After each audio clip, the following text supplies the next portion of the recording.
Kusa NTV.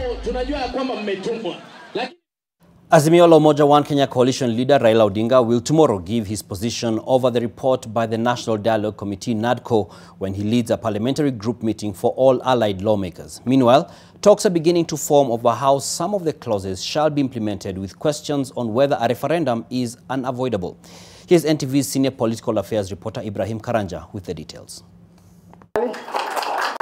With politicians vigorously jumping on political podiums, having been granted fodder by the report from the National Dialogue Committee, some quarters are already dissecting the possible scenarios to follow should the recommendations get the nod from both President William Ruto and Azimio la Umoja One Kenya coalition leader Raila Odinga.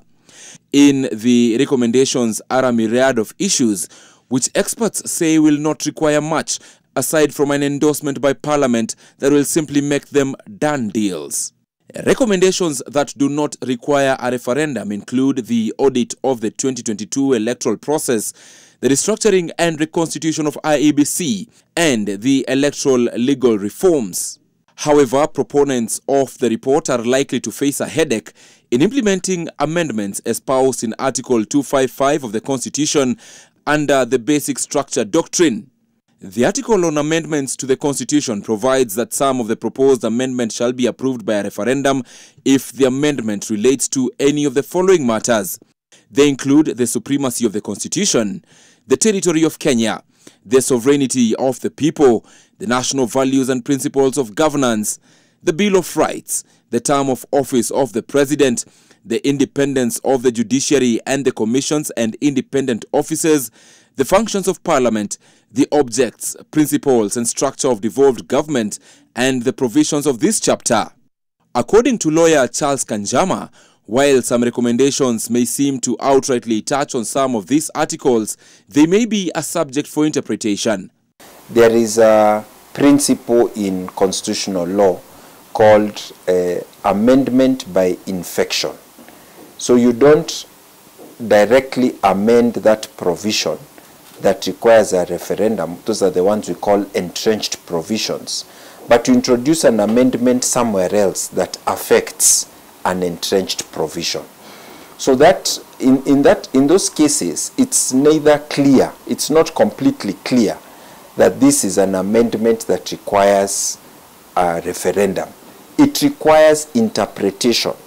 So there is a legal process of analysis of saying, does this amendment actually go in regards to, does it go to deal with this item?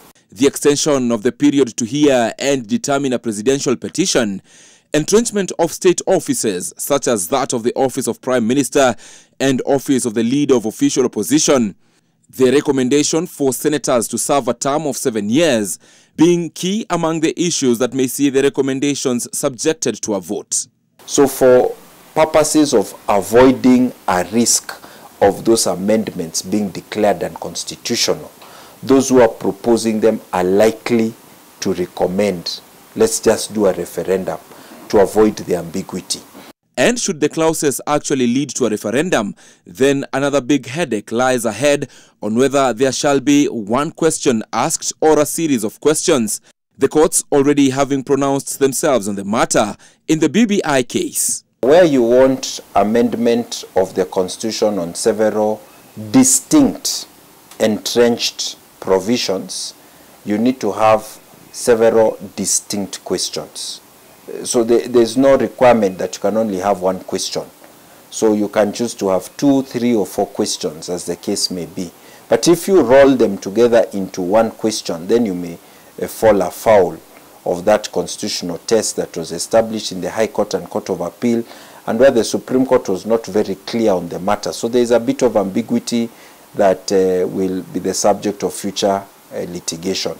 While President Ruto has voiced his total support for the report and its recommendations, opposition leader Raila Odinga is expected to give a party position tomorrow when he leads a parliamentary group meeting of all Azimio allied lawmakers. Ibrahim Karanja, NTV. And we shall keep keeping an eye on that development.